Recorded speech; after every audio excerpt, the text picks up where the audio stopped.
celebration, celebrate, celebrate.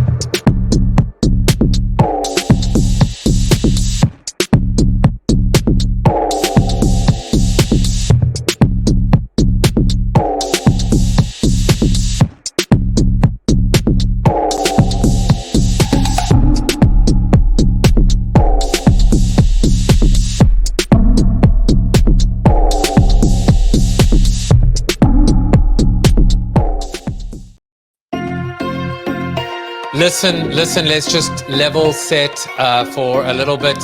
Phoebe is already asking, Phoebe Ezel, will it be an AI Bruce or the real Bruce? Please stand up. Well, I can see the real Bruce, or maybe it's deep fake Bruce. We never know, but it looks like he's sitting down at the moment. So time will tell, Phoebe. Sit back and relax. And welcome to the fourth out of 13. Wow. The fourth Alpha Beta Talk brought to you by Alpha Collective. Now, Alpha Collective is a Web3 business focused on the business of Web3. Our vision is to usher in the era of community capitalism. Our mission is to help onboard the next billion wallets via the next billion brand dollars. In season 1, we are rolling out IRL events, in real life events, monthly vertical masterminds, weekly virtual coffees in our collective cafe, and our flagship product, 52 Alpha Talks delivered by 52 Alpha Talk speakers, 26 male and 26 female, or those who identify as such.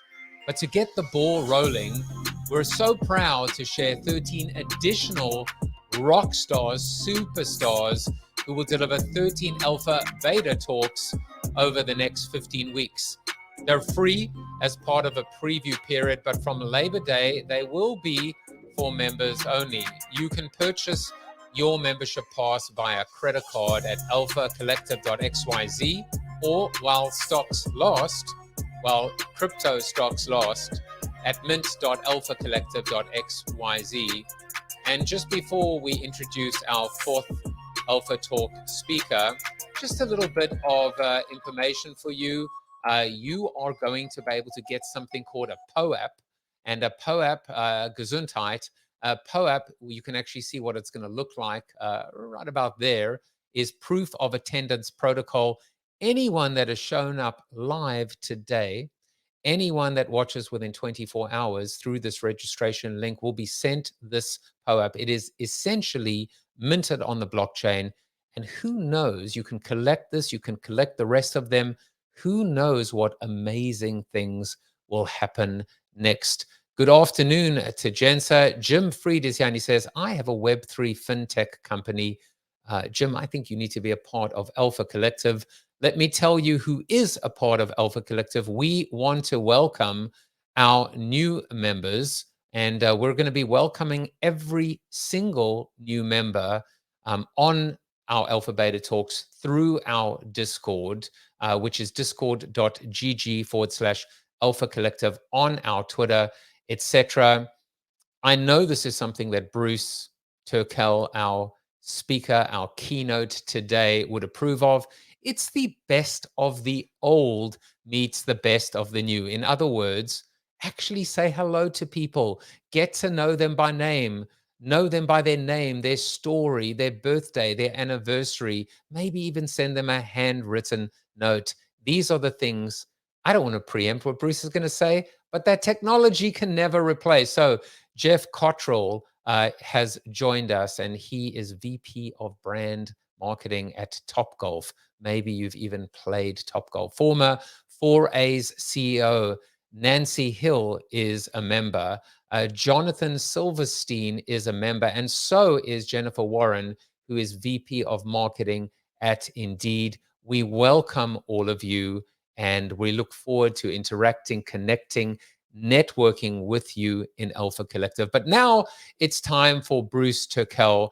And, you know, some boring people in the world like to come up with bios. But when you're famous like Mr. Bruce Turkel, you have this beautiful sizzle reel. It's 3 minutes and 34 seconds that you will never get back in your life, but it's time well spent. Take it away. If you sell yourself by talking about what you do, you're going to find yourself out of business. Everybody in today's audience is facing the same challenge. They woke up and realized the world changed, and they don't know what it is. And worse, they don't know what to do about it. They have to sell something different. They have to sell their brand, and they have to sell their brand value.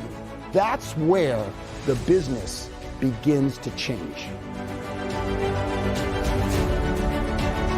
The most powerful brands, the most compelling brands, the brands that help you win your argument, sell your product, sell your service, do not make the consumer feel good about you and what you're selling. But a great brand makes people feel good about themselves. It's all about the consumer experience. There's no wonder why the dealerships where you buy these cars have big mirrored windows. It's so when you get in the car to test drive it, you look over and you go, hey.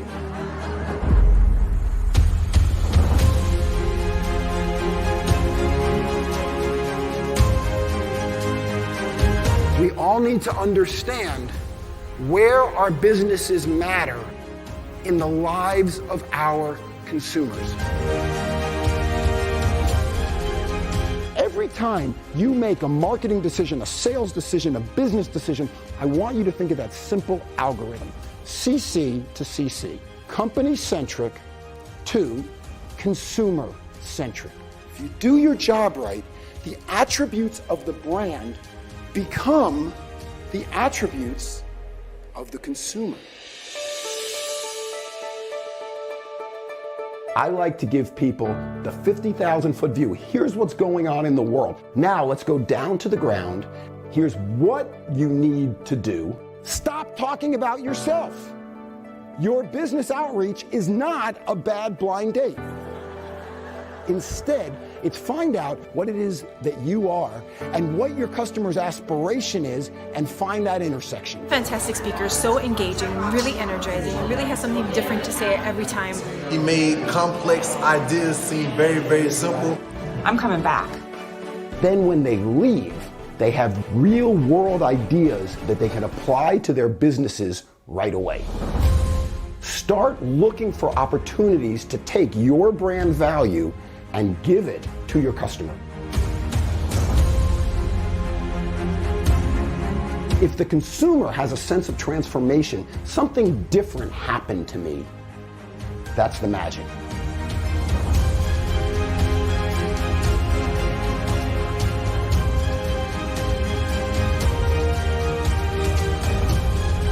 People will understand who you are, what you do, and most importantly, why you matter to them.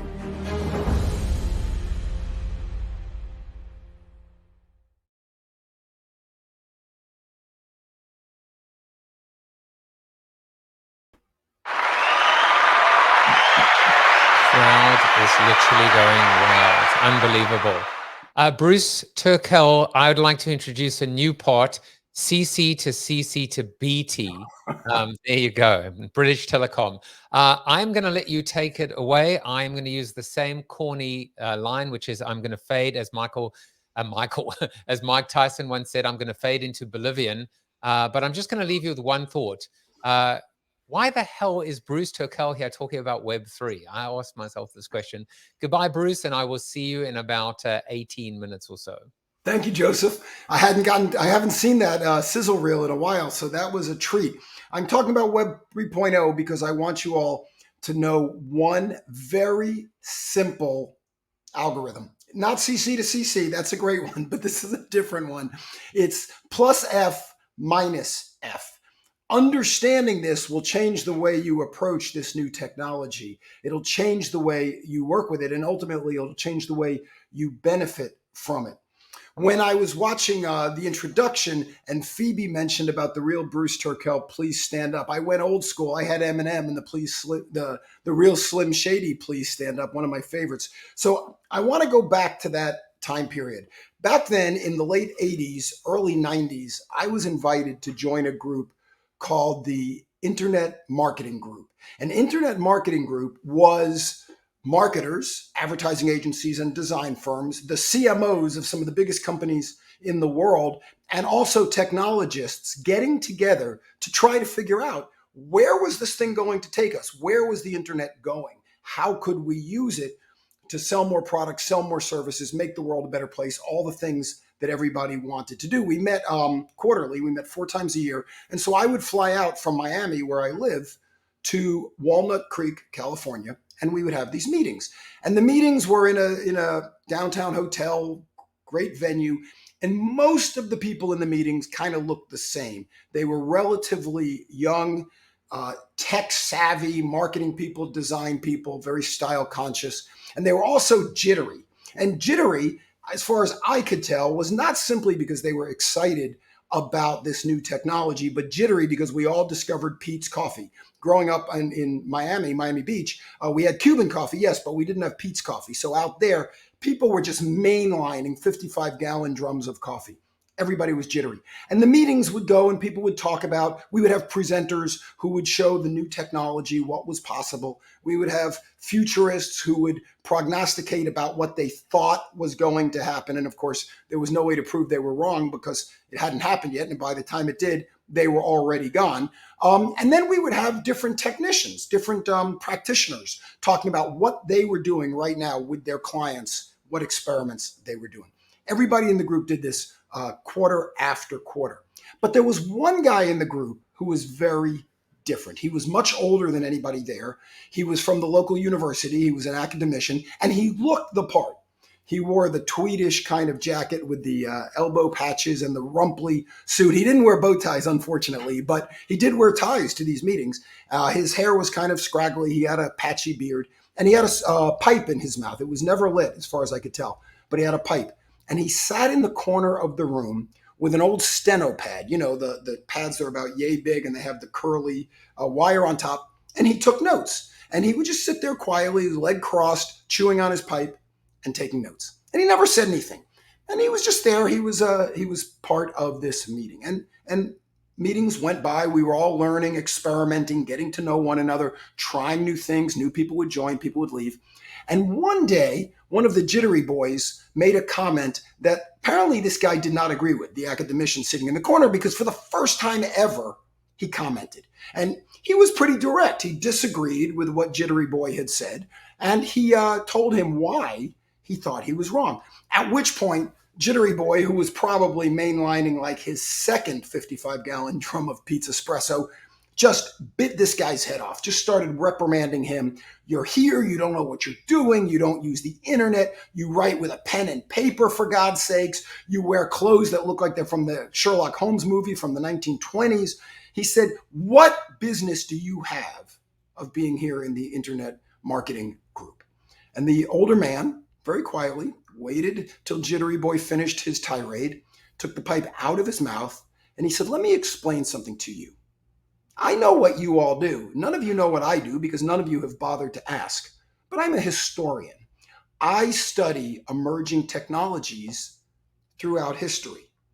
And here's the thing. He says, you think what's going on now has never happened before. We've never had this technology. We've never had the capabilities that this new internet allows us to operate with.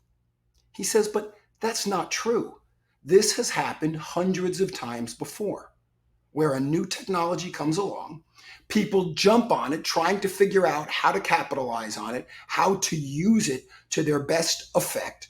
Some people think it's the second coming of Christ, that it's the most important thing ever to happen. Other people think it's the work of the devil and want to stop it, shut it down, eliminate it.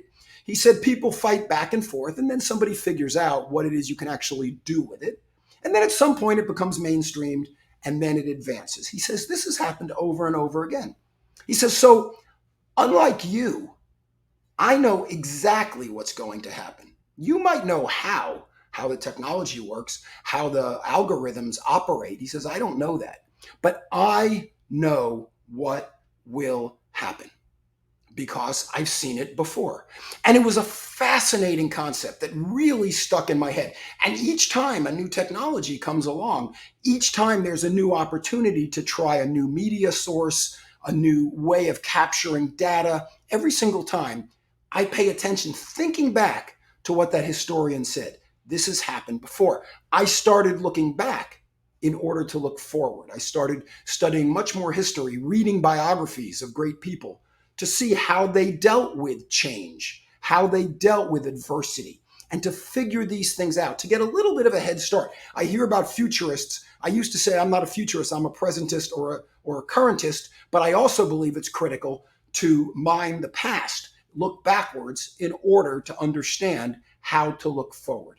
So all of this happened back in what is now called Web 1.0. Now, at the time, of course, nobody knew they were in Web 1.0. It just was. It's kind of like, I think, people who lived in a time that now is referred to as, so let's say, 400 BC or 400 BCE, before Christ or before Common Era, or they lived in 700 AD or 700 AD ACE, after Common Era. The people who lived then didn't know they lived in that period. The people who lived in the Stone Age didn't know they were in the Stone Age. I don't think the people who lived in the Industrial Age knew that. We kind of knew we were in the Info Age because everyone told us that. But the point is that people in Web 1.0 didn't know it was 1.0.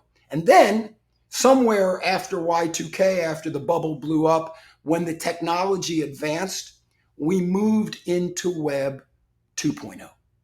Now we knew we were in 2.0 because it was different than 1.0. 1.0 was essentially read only. The programmers would put information online and the rest of us could look at it. Then Web 2.0, it became a two-way street. The programmers would put content online, but we could respond to it. We could order from their stores, we could respond to their articles, and then as it progressed, social media allowed us to become the creators and put content on. And then we could interact with other people kind of using the social media page or the website as the interlocutor, but we were actually doing the conversing with other users. And then somewhere during COVID, at the turn of the last decade, somewhere in there, we started to believe we were in Web 3.0, where we've added to that interactivity the trustworthiness of blockchain, meaning now what comes out can be verifiable. We added this ability to absorb enormous amounts of data and also the enormous amount of computing power necessary to use that data to create a new user experience. And from those opportunities and abilities came AI, artificial intelligence, VR, virtual reality, AR, augmented reality, and so many of the other things that are now part of Web 3.0. I am kind of gratified to tell you that to prepare for this, I used Web 3.0. I went on to the poster boy for it, ChatGPT, to find out what the difference was. And ChatGPT said that nobody actually agrees on what Web 3.0 actually is. My guess is like BC and AD or Web 1.0. We're going to have to wait until later to look back and know what it is. But the point is, if we are looking back to looking forward, if we are using this new technology to enhance our businesses, our opportunities, our lives, our planet, if all these things are happening, what becomes the best practice to exploit this technology for the greatest use? We've read all the horror stories. We see all the horrible things that people are saying AI is going to accomplish, or virtual reality is going to accomplish, and big fakes, deep fakes are going to accomplish. We see all that.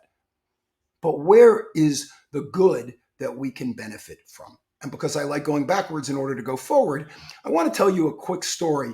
And I want to conclude with this because I think it will establish a benchmark that y'all can use to move forward productively, creatively, and efficiently. I was speaking at a conference in Las Vegas. And at some point during the sound check, the woman who was running the event asked me, my wife was with me, by the way, she travels with me sometimes. The woman running the event asked me if Gloria and I would like to have dinner with she and her husband. So we had no plans, and she seemed like a lovely woman, and I wanted to get to know her more. She was my client after all. So I said, of course. So that night we went to dinner. We were at a lovely restaurant. We're sitting and we're chatting, the four of us. And during the conversation, the woman leans forward, puts her drink down, and she says, how long have you all been married? Now, at the time, we had been married 25 years. So I start to say 25 years when my wife says 23 years. So I kind of do well, we've been married 20, and I take my drink because there's really no benefit in disagreeing with my wife. And if you think about it, 23 years or 25 years really doesn't make any difference as far as telling the story. Yes, the difference between being married a year and being married 40 years tells a very different story. But being married 23 years or 25 years makes no difference. So I say 23, my wife says, I'm sorry, I say 25, my wife says 23. The woman we're with turns to her husband and she says, you see, he didn't know. Men never know. Women always know, but men never know. Now, of course, I'm thinking, A, I can hear you, and B, I do know. It's 25 years. But while all that's happening, Gloria does the math, thinks about how old our son is, how many years we've been married when he was born, and she says, I mean 25 years, confirming what I said, although it didn't make any difference at that point. But it doesn't stop there because I'm a marketing guy. I want to understand how people tick. I want to figure out what just happened here. How did this woman get so aggressive because she thought I didn't know the right date? A simple mistake that it turns out my wife made. But why was that such a big deal? I gave it a lot of thought and I came up with the proper answer. Whenever you're asked this question, whether you know the right answer or not, there's only one answer. It's always right. And more importantly, it always adds value to the relationship. How long have you been married? Anytime someone asks me that, I answer with 3 words. How long have you been married? Not long enough. Every time I say that, my wife feels the value of the relationship. She understands about how important it is to me, and she feels better, not just about us, but about herself, because this is how I proclaim the value of us being together. How long have you been married? Not long enough. But more importantly, or not more importantly, as importantly, the woman on the other side of the table turns to her husband and says, why don't you ever say that? And usually smacks him in the chest, which means I win and he loses, which means I win twice, which we all know is a win-win. Now, what does this have to do with Web 3.0? I'm sure that's what you're asking, and it's very simple. It goes back to the algorithm that I gave you at the very beginning of this broadcast. Plus F minus F. The thing that Web 3.0 allows us to do because of the data it can consume, because of the processing power it has, because of the trust that it creates using blockchain, because of the augmented realities that it create, because of all of these things, is it allows us to create a user experience that is plus F minus F. Quite simply put, plus F, more feelings, minus F, less facts. The wonderful thing about the web is that people can drill down as deep as they want, going down as any rabbit holes they want to get as much information as they want. But the way to use Web 3.0 to engage your audience, to bring your audience in, to lock your audience in, and to demonstrate value is quite simply to keep that simple algorithm in mind. Plus F, minus F. I'm guessing that was the end. You know, I thought if I did that dramatically and then nodded and waited, you would catch on. And you didn't disappoint me, Joseph. I even had the air horn going for you. Yay. And when you were basically saying, you're probably wondering, what does this have to do with Web3? I was looking and I was going, what the hell does this have to do with Web3? But let me I quickly. was reading your mind. I am inside your brain. Now I'm going to tell a joke at my peril. A grandfather sits down with his grandson and he says, let me tell you the secret to a long and healthy marriage. The grandson says, okay. And the grandfather says, for the first 20 years of marriage, you do whatever your partner, your spouse says. Yes, dear. The grandson says, what about the next 20 years? And he goes, it doesn't matter. Okay. Anyway, here's here's what did you say I made it politically correct? I said your partner. Ish, Uh, politically correct ish. ish, exactly. Bruce, what I hear from plus F minus F is the power of story, the power of emotion, less facts and data hit people over the head, and more bring them in, let them experience, show how it makes a difference. Am I on the right track here? You're absolutely on the right track. And what is so wonderful for marketers with this new technology is the technology allows you to do that in such a powerful, customized way. So Timothy Daniel says, "Reading my mind too." It's a short story.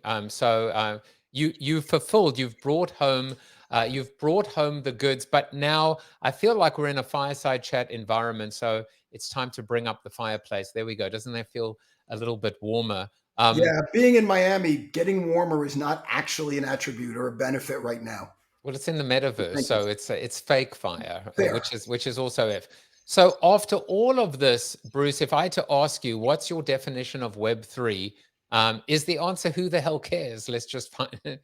I mean, what is the answer from the fact that ChatGPT doesn't know the answer? I think I have an answer, but what is your answer from your immersion? What has come out of this? What has emerged in terms of your understanding of what this thing is or isn't?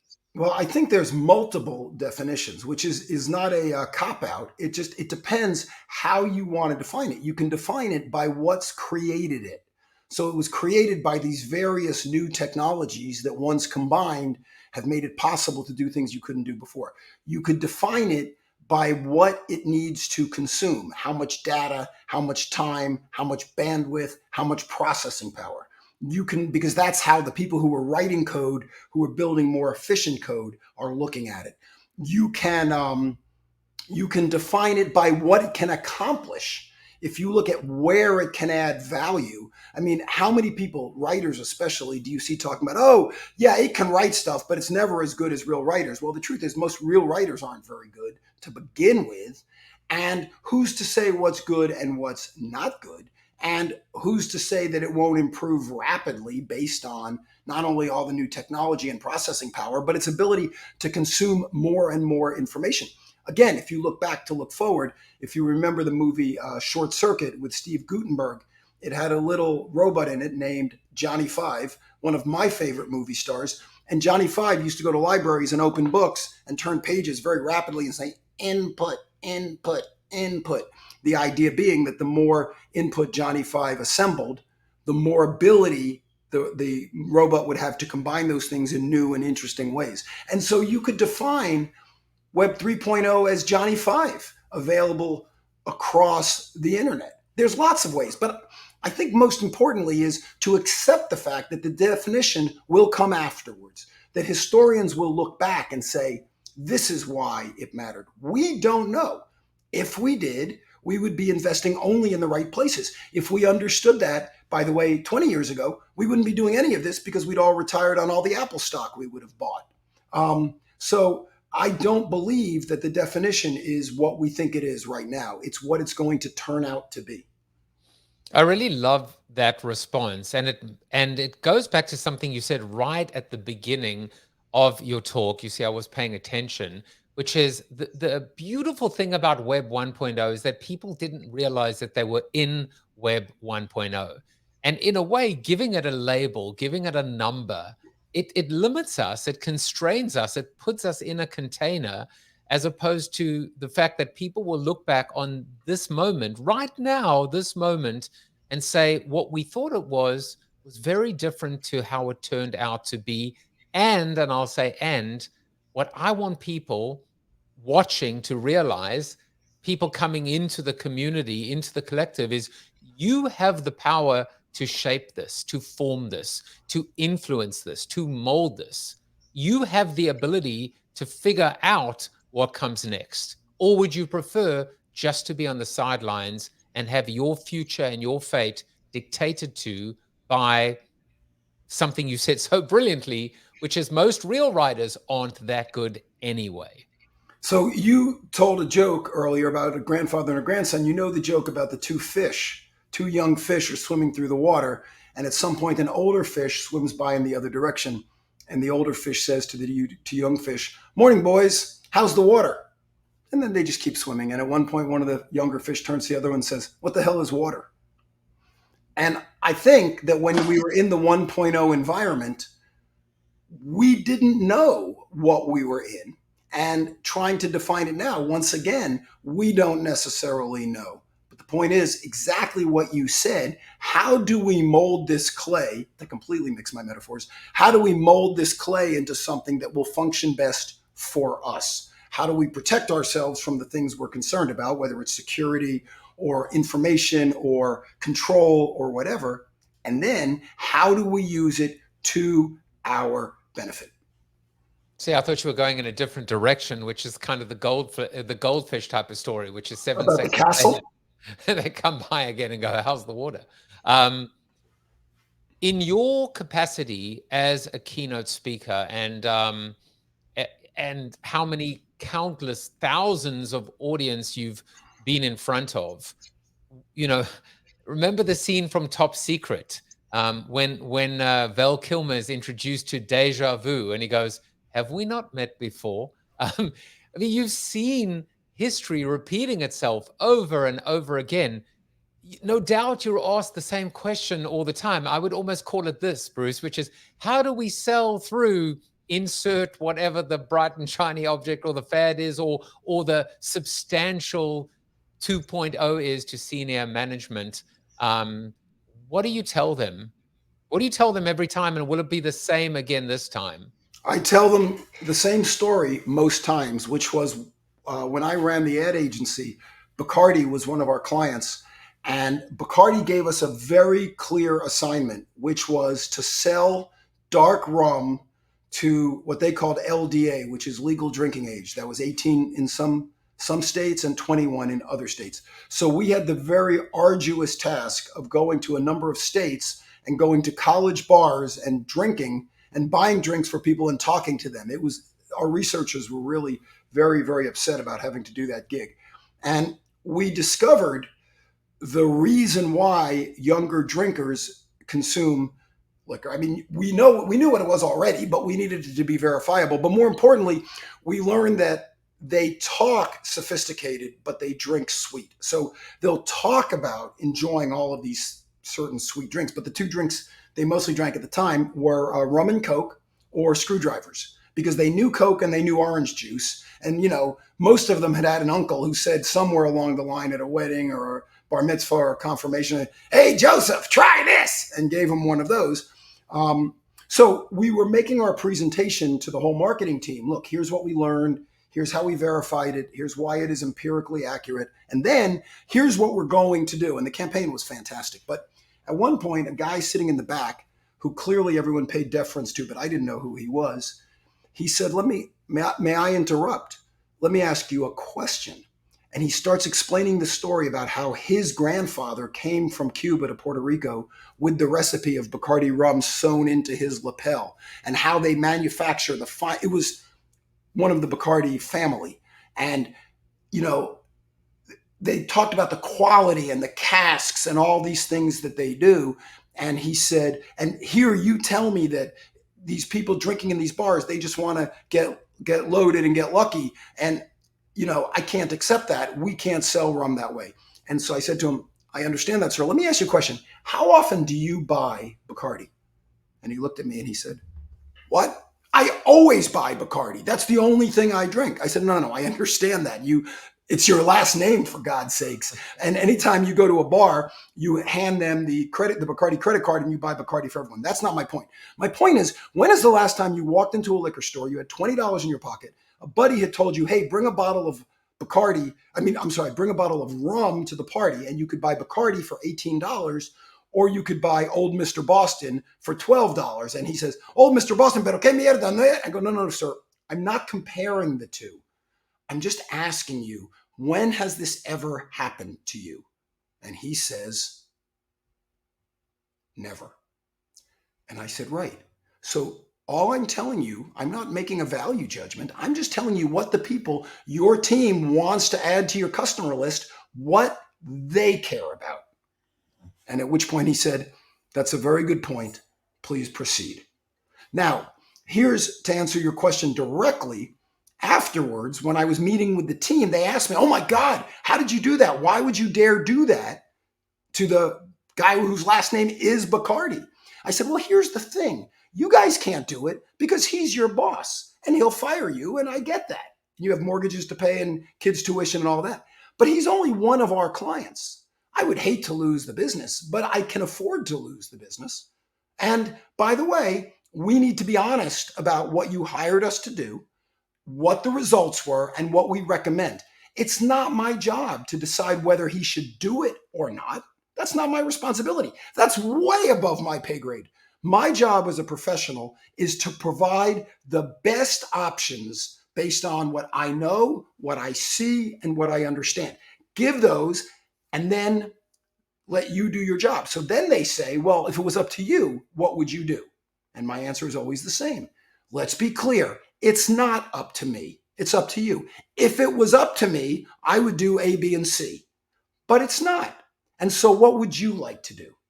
And I tell this story because depending on who's in the room, if it's the actual people who work in the company, then they have a choice. They can either say, we're going to go find someone else to tell them, so who has less to risk than we do, or they can do it with the preamble that, listen, I'm explaining to you what tools are available to us, in this case, Web 3.0, what I think will happen, and how we can benefit.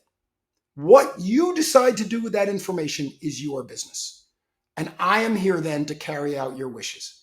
And that's what a professional does. And anytime we believe it's our responsibility to make the decision for our bosses, our clients, or to be honest, our spouses, we're setting ourselves up for failure. I would drop the mic, but it is screwed in rather tight over here. I was thinking, and for people that don't know the long and sordid history between Turkel and Jaffe, Bruce actually was the person who came up with the name Joseph Jaffe is Not Famous for the rebrand of my show. Mainly because I was not famous and still am not famous because Bruce Turkel was famous. But it makes me think of when I say that Alpha Collective is a Web3 business focused on the business of Web3. When you respond with a huh or why is that relevant or important, it challenges me to say, what problem am I solving? What problem is Web3 solving? What pain exists? It's all about them, to quote Bruce Turkel. So you help me be a better host. You help me be a better founder. You help me be a better marketer to remember that it's all about them, the members, the viewers, the denizens, the people that are trying to find a better life. And can Web3 help? And I sure hope the answer is yes. And let's not make a shameless self-promotion, but All About Them was the title of my previous book. So that's where the idea comes. And that story is in this book, by the way. What, the story of you and me? No, No, I'm joking. That requires blockchain NFT verification. And probably a much larger book. Bruce, as always, I'll tell you, when I put together the list of our Alpha Talk speakers, initially I wanted 50% non-Web3. We call you affectionately normies. And Web3, we call those people affectionately degens. So you can take those words positively or negatively. They're both meant to be endearing. And then at one point, I was given advice, which is just bring in the Web3 people. And today kind of reaffirmed my belief that we need more Turkels, more normies, because if we want to mainstream Web3, if we want to grow Web3, if we want to bring in the brand dollars, we have to be able to tell that story to people that in words, in phrases, in emotions that they understand. So I think you validated why I reached out to you in the first place. Thank you. I think you were skeptical when you first did, but it seems like it worked out okay. I was skeptical about 25 minutes ago, to be honest with you, but no more. Next week, if you like what you see, Whitney Lauritsen, who, by the way, that looks nothing like Whitney either. AI doesn't always get it right. It's like I don't always choose beer, but when I do, I choose Bruce Turkel as my preferred brand. Whitney Lauritsen will be in the studio. She will be, she's focused a lot on wellness, mental health within, and her talk is called Web3 Beyond Measure. If you want to register for her talk, it's very simple. All you got to do is go to discord.gg/Alpha Collective, and you'll have the opportunity to find the link. I'm also posting or pasting the link in the chat below. And we hope that you will join us on this journey. There are another 61 of these Alpha Talks, clearly none as magnificent as yours, Bruce. Would you agree with that statement? It doesn't matter what I think of it. Would you agree with that statement? It doesn't matter what I think. What matters is what you out there think, what Anna thinks. She said, fantastic talk as always, Bruce. Thanks so much for sharing your wisdom. Thank you, Anna. We will be back, and everyone out there, you will be getting your POAP in the form of an email. It is not spam. I'm not selling a bridge to you, and I do not have a rich relative in Nigeria. When it comes from me, it will be a personal email. You will be able to mint your POAP on the blockchain. It's completely safe, unless, of course, it isn't. And if you have any problems or difficulties, please complain to Bruce. We'll see you next I'm week. very eager for you to do that to me. See you next week.